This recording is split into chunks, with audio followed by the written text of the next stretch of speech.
DVR Garden Signature Living T நகர் இப்போ திருவள்ளூருக்கு வந்தாச்சு. Near DMart on New Bypass Road, திருவள்ளூர் நகராட்சிக்குட்பட்டது. Plot 20 லட்சம் முதல். Contact 9955118814.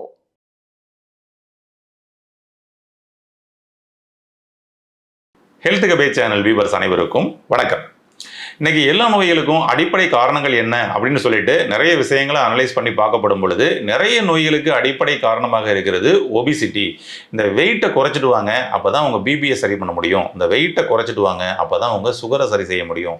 வெயிட்டை குறைச்சிடுவாங்க, அப்போ தான் அவங்க தைராய்டை சரி செய்ய முடியும்னு சொல்லிட்டு எல்லா விதமான நோய்களுக்கும் இன்னைக்கு சொல்லக்கூடிய ஒரே விஷயமா இருக்கிறது ஒபிசிட்டி. இந்த ஒபிசிட்டியை எப்படி எளிமையாக நம்ம எதிர்கொள்ளலாம் அப்படின்றத பற்றி தான் இந்த பதிவில் பார்க்க போகிறோம். பொதுவாக இந்த வெயிட் அதிகமாகிறதுக்கு நிறைய காரணங்கள் இருக்குது. அதில் குறிப்பாக உங்களுக்கு எண்டோக்ரின் சம்மந்தப்பட்ட பிரச்சனைகள் ஏதாவது இருந்தால், உதாரணத்திற்கு தைராய்டு அப்படின்ற பிரச்சனை இருந்தால், அல்லது மாதவிலக்கு சம்மந்தப்பட்ட பிரச்சனைகள் இருந்தால் உங்களுக்கு வெயிட் பார்த்திங்கன்னா அதிகமாக போட ஆரம்பிச்சிருது. இது நம்ம பாடியில் ஏற்படக்கூடிய ஒரு விஷயம். இதுபோல் ஏதாவது நீங்கள் ஸ்டீராய்டு மெடிசன்ஸ் நீங்கள் அதிகமாக எடுத்துக்கிட்டு இருக்கிறீங்க அப்படின்னு சொல்லி சொன்னோம்னா அதுவும் நிச்சயமாக உங்களுக்கு வெயிட்டை பார்த்திங்கன்னா இன்க்ரீஸ் பண்ணிகிட்டே போய்கிட்டு இருக்குது அப்படின்றது ஒரு விஷயம். இதெல்லாம் நம்ம பார்த்திங்கன்னா உடலுக்குள்ளே ஏற்படக்கூடிய சில மாற்றங்கள்னால. ஆனால் நாமே வம்பாக நம்ம வெயிட்டை பார்த்திங்கன்னா அதிகரிச்சுக்கிட்டு இருக்கிறதுக்கு சில காரணங்கள்லாம் இருக்குது. அது நம்மளுடைய லைஃப் ஸ்டைல். நம்மளுடைய லைஃப் ஸ்டைலில் இன்றைக்கி நம்மளுடைய ஃபிசிக்கல் ஆக்டிவிட்டீஸ் அப்படின்றது குறைஞ்சிக்கிட்டே போயிடுச்சு. இந்த ஃபிசிக்கல் ஆக்டிவிட்டீஸ் என்றைக்கு குறைஞ்சிச்சோ அன்றைக்கே பார்த்திங்கன்னா நம்மளுடைய உடல் குடோன் மாதிரி ஆயிடுச்சு. நம்ம உடம்புக்கு டெய்லி பார்த்திங்கன்னா எவ்வளவு சத்துக்கள் தேவை அப்படின்னு சொல்லிட்டு அதுக்கு ஒரு லிமிட் இருக்குது. அப்போ அதை விட நம்ம எக்ஸஸாக நம்ம உள்ளுக்குள்ளே தேவையில்லாமல் எக்ஸஸ் ப்ரோட்டீன் போனாலும் சரி, எக்ஸஸாக கொலஸ்ட்ரால் போனாலும் சரி, எக்ஸஸாக குளுக்கோஸ் போனாலும் சரி, உடனே நம்மளுடைய உடம்பு என்ன பண்ணோம் அப்படின்னு சொன்னோம்னா அதை வெளியேற்றுறதுக்கான ஒரு முயற்சியை பண்ணும். ஆனால் அதை வெளியேற்றணும் அப்படின்னா நம்மளுடைய ஃபுல் பாடி ஆக்டிவிட்டீஸில் இருக்கும் பொழுது மட்டும்தான் அது வெளியேற்றுறதுக்கு ஏதுவாக இருக்கும். அதாவது பைப்பை ஓப்பன் பண்ணால் தானே தண்ணி வரும். ஆனால் டேங்க் ஃபுல்லாக தண்ணியை வச்சுக்கிட்டு பைப்பை ஓப்பன் பண்ணாமல் ஆனால் தண்ணியே குறைய மாட்டேங்குதுன்னா எப்படி இருக்கும்? அது மாதிரி தான். அந்த வகையில் நாம் என்ன மாதிரியான ஆக்டிவிட்டீஸில் ஈடுபடுறோமோ அந்த வகையில் நம்ம உடம்புல இருக்கக்கூடிய கழிவுகள் வெளியேறும். புரோட்டீன் வெளியேறணும்னா, நம்ம உடம்புல இருக்கக்கூடிய புரோட்டீன் குறையணும்னா நீங்கள் பார்த்திங்கன்னா அந்த மசில்ஸுக்கு எல்லாத்துக்கும் பார்த்திங்கன்னா நல்ல ஆக்டிவிட்டீஸ் கொடுக்கணும். நீங்கள் ஒர்க் அவுட் பண்ணணும் இல்லையா?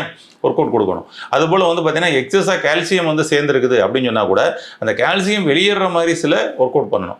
எக்ஸஸாக கொலஸ்ட்ரால் சேர்ந்துருச்சு அப்படின்னு சொல்லி சொன்னோம்னா அந்த கொலஸ்ட்ராலை வெளியேற்றுற மாதிரியான ஒர்க் அவுட் பண்ணணும். அப்போ பாருங்களேன், இதெல்லாம் நம்ம லைஃப் ஸ்டைலில் செய்த தவறுகளால் நமக்கு பார்த்திங்கன்னா உள்ளுக்குள்ளே ஸ்டோரேஜ் ஆகி நம்ம பாடி குடோன் ஆகி வெயிட் பார்த்திங்கன்னா போட ஆரம்பிச்சிருச்சு அப்படின்னு சொல்லலாம். அப்போ லைஃப் ஸ்டைலில் மாற்றம் கொண்டு வராமல் வெயிட்டை நம்ம குறைச்சிடலாமா அப்படின்னோம்னா அது சாத்தியமே இல்லைங்க. ஏன்னா நிறைய பேர் பார்த்திங்கன்னா உணவு முறையில் மட்டும் மாற்றத்தை கொண்டு வரோம் அப்படின்னு சொல்லிட்டு உணவு முறையில் மட்டும் மாற்றத்தை கொண்டு இன்றைக்கி வெயிட்டை குறைக்கணும்னு சொல்லிட்டு அதற்காக சிரமப்பட்டு கிடக்குறாங்க. ஆக்சுவலி உணவு முறையில் மட்டும் மாற்றத்தை கொண்டு எல்லாராலும் வெயிட் லாஸ் பண்ண முடியாது. உங்களுடைய உடல் உழைப்பில் மாற்றத்தை கொண்டு வந்தால் மட்டும்தான் இன்னைக்கு வெயிட் லாஸ் பண்ண முடியும். அப்போ நம்ம ஃபிசிக்கல் ஆக்டிவிட்டீஸ் நம்ம என்னெல்லாம் பண்ணலாம் அப்படின்னு சொல்லி பார்த்தோம்னா நம்ம நார்மலாக டெய்லி ஒரு 20 நிமிஷத்துலேருந்து 1 ஹவருக்கு வாக்கிங், ஜாக்கிங் போன்ற விஷயங்கள் பண்ணலாம்.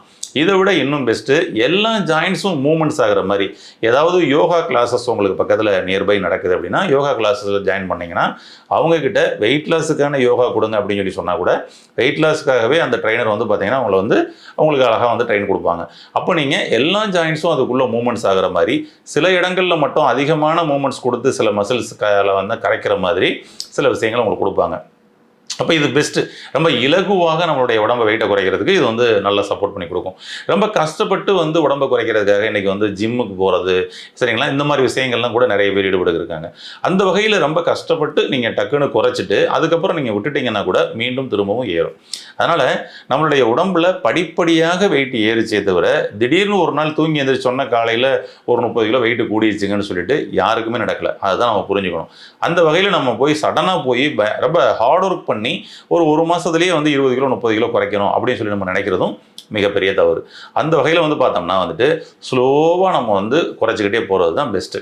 அப்படி பார்க்கும் பொழுது ஒரு மாதத்திற்கு 1 கிலோவிலிருந்து 2 கிலோ நம்ம குறைச்சோம்னாலே ஒரு வருடத்திற்கு கிட்டத்தட்ட 12 கிலோவிலிருந்து 24 கிலோ வரைக்கும் நீங்கள் வெயிட் லாஸ் பண்ணியிருப்பீங்க. இதுதான் ஒரு ஆரோக்கியமான வெயிட் லாஸுக்கான ஒரு விஷயம். அப்போ இது ஏறாது உங்களுக்கு திரும்ப பார்த்திங்கன்னா ஏறாது. ஏறணும்னாலும் சில வருடங்கள் பிடிக்கும். நீங்கள் ஏதாவது சில தவறுகள் பண்ணினா உணவுகள்லையோ அல்லது லைஃப் ஸ்டைல்லையோ பண்ணா அதான் விஷயம். அப்போ இந்த ஒரு அடிப்படையான சில விஷயங்களை நம்ம தெரிஞ்சுக்கிட்டு அது மாதிரி வந்து நம்மளுடைய லைஃப் ஸ்டைலை கொண்டு போகிறது தான் ரொம்பவும் ஒரு புத்திசாலித்தனமாக இருக்கும். அந்த வகையில் நாம் ஈஸியாக வந்து சில எக்ஸசைஸ் இதெல்லாம் நீங்கள் பண்ணிக்கிட்டு உணவு முறைகள்லையும் சின்ன மாற்றத்தை கொண்டு வந்துட்டு ஈஸியாக நீங்கள் வெயிட் லாஸ் பண்ணுறதுக்கான சில டிப்ஸ் ஒன்று சொல்கிறேன். அதை நீங்கள் வீட்டில் பண்ணிகிட்டே வாங்க. உங்களுடைய வெயிட் வந்து பார்த்தீங்கன்னா ஈஸியாக வந்து குறையும். பொதுவாக நம்ம உடம்புல வாதம், பித்தம், கபம் அப்படின்னு சொல்லிட்டு 3 தத்துவங்களில் நம்மளுடைய உடல் வந்து செயல்பட்டுக்கிட்டு இருக்குது அப்படின்றது தான் நம்மளுடைய சித்தர்களுடைய கூற்று.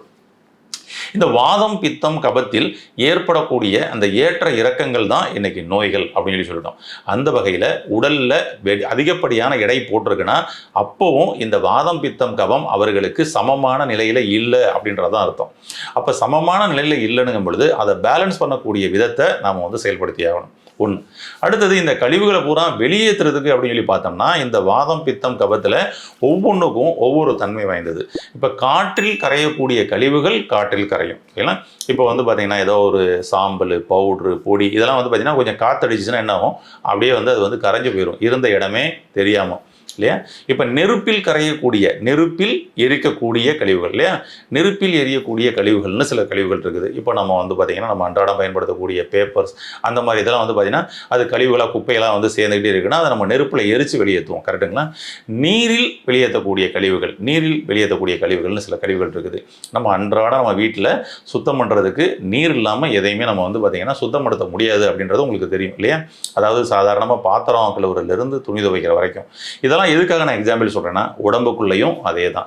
உடம்புக்குள்ளே எது மாதிரியான கழிவுகள் இருக்குதோ அது மாதிரியான கழிவுகளை வெளியேற்றுவதற்கு அந்தந்த பொருளை நம்ம வந்து பயன்படுத்தி ஆகணும். அந்த வகையில் நம்ம உடம்புக்குள்ளே எக்ஸஸாக நிறைய பேருக்கு கொலஸ்ட்ரால் வந்து சேர்ந்து அந்த கொலஸ்ட்ரால் கழிவுகள் அதிகமாக வந்து பார்த்திங்கன்னா உடம்புல சேர்ந்துருக்கு அப்படிங்கும் பொழுது இந்த கொலஸ்ட்ரால் கழிவுகள்லாம் நம்ம வந்து வெளியேற்றுறதுக்கு அப்படின்னு சொல்லி பார்த்தோம்னா நிச்சயமாக வெப்பத்தை தான் நம்ம வந்து பயன்படுத்தி ஆகணும்.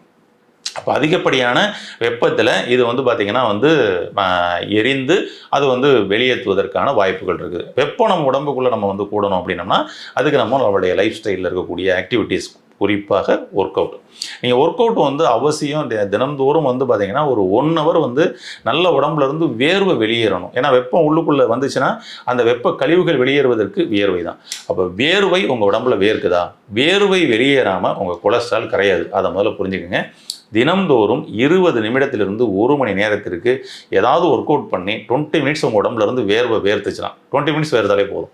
வேர்த்துச்சுன்னா தினம்தோறும் உங்கள் உடம்புல இருக்கக்கூடிய கொலஸ்ட்ரால் ஆட்டோமேட்டிக்காக கரைஞ்சிருங்க. நீங்கள் கொலஸ்ட்ராலுக்குன்னு சொல்லி தனியாக எந்த வித மருந்து மாத்திரைகளும் சாப்பிட தேவையில்லை. இதுதான் ஒரு விஷயமே. சரிங்களா? அந்த வகையில் நமக்கு வந்து பார்த்திங்கன்னா இந்த வெப்பத்தை மூலமாக நம்ம வந்து கழிவுகளை வெளியேற்றலாம் அப்படின்னு சொல்லி சொல்லலாம். ஒன்று.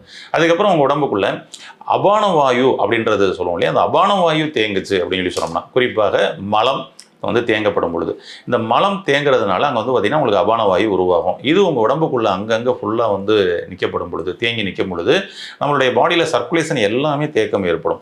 அப்போ கழிவுகள் வெளியேற்றப்படாமல் தேக்கமாகும். இதை நம்ம வந்து வெளியேற்றி ஆகணும். அப்போ இந்த காற்றை காற்று மூலமாக சுத்தப்படுத்துறது தான். சரிங்களா?